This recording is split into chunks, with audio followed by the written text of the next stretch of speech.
Assalamualaikum warahmatullahi wabarakatuh. Nama saya Nurul Asmi. Di sini saya akan menjelaskan sebuah materi yang berjudul kutipan. Kutipan adalah suatu kalimat yang diambil dari pendapat, ide, gagasan orang lain dari sumber tertentu. Di antara tujuan mengutip adalah untuk memperkukuhkan argumen dalam tulisan sendiri. Kutipan dijadikan keterangan yang diambil dari teks acuan. Adapun fungsi kutipan ialah untuk memperkuat pendapat atau ide dikemukakan dalam karya ilmiah. Dua cara mengutip, yaitu mengutip secara langsung dan secara tidak langsung.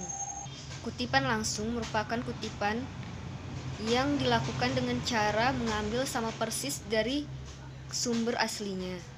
Kutipan langsung dapat dibagi menjadi beberapa jenis, yakni kutipan langsung kurang dari 4 baris dan lebih dari 4 baris.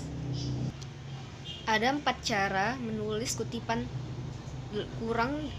langsung kurang dari 4 baris. Pertama, kalimat kutipan harus diintegrasi dengan teks. Kedua, jarak antar baris kutipan adalah 2 spasi.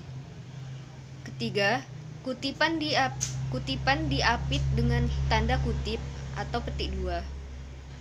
Keempat, setelah kutipan jangan lupa menulis sumber berupa pengarang, tahun terbit, dan nomor halaman di dalam tanda kurung.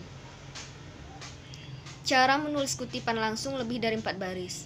Ada 4 cara, yaitu menulis kutipan dipisahkan dengan jarak 3 spasi dari teks. Kedua, jarak antara baris kutipan adalah 1 spasi. Ketiga, kutipan boleh diapit dengan tanda kutip atau petik 2 atau tidak. Keempat, setelah kutipan jangan lupa memberikan keterangan sumber aslinya. Contoh kutipan langsung dari 4 baris. Dalam sebuah karya ilmiah, jenis penelitian eksplorasi pustaka merupakan suatu yang harus dilakukan untuk mendapatkan kebenaran data yang ingin diteliti. Selain itu, bisa juga dengan memberikan sumber kutipan di depan sebelum kutipan seperti contoh berikut ini.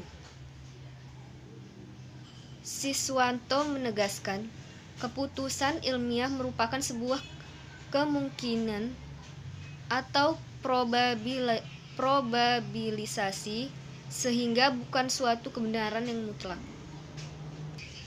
Cara menulis kutipan langsung lebih dari 4 baris.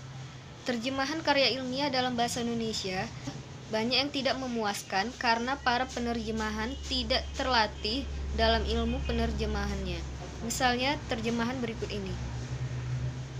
Suatu pikiran yang telah tersebar dengan luas sekali orang banyak menggambarkan buku-buku sebagai benda tak berjiwa, tidak efektif, serba damai dan pada tempatnya sekali berada dalam kelindungan sejuk dan ketenangan akademis dari universitas dan tempat. Cara menulis kutipan yang dikutip orang lain atau sumber kedua. Tak sedikit pengarang penulis ingin mengutip sebuah kutipan yang sebelumnya telah dikutip oleh seseorang.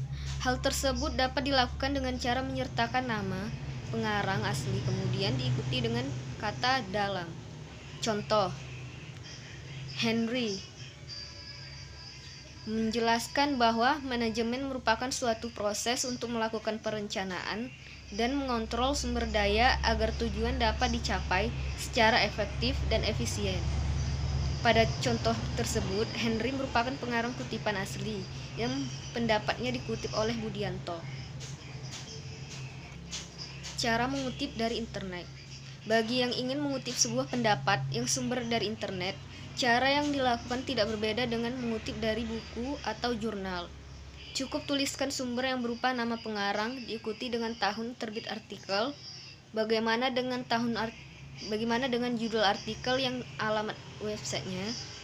Untuk judul artikel, alamat, dan waktu akses bisa kamu cantumkan di dalam daftar pustaka saja. Misalnya kamu ingin mengutip sebuah artikel yang membahas tentang jurnal penggunaan internet di Indonesia dari situs Kompas. Maka kamu bisa mengutip dengan cara berikut ini.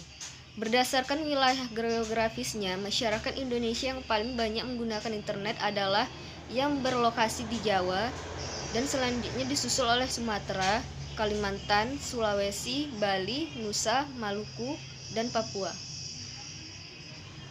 Fatimah Kartini Bohang tahun 2008. Sekian presentasi saya yang berjudul Kutipan. Terima kasih sudah menonton. Assalamualaikum warahmatullahi wabarakatuh.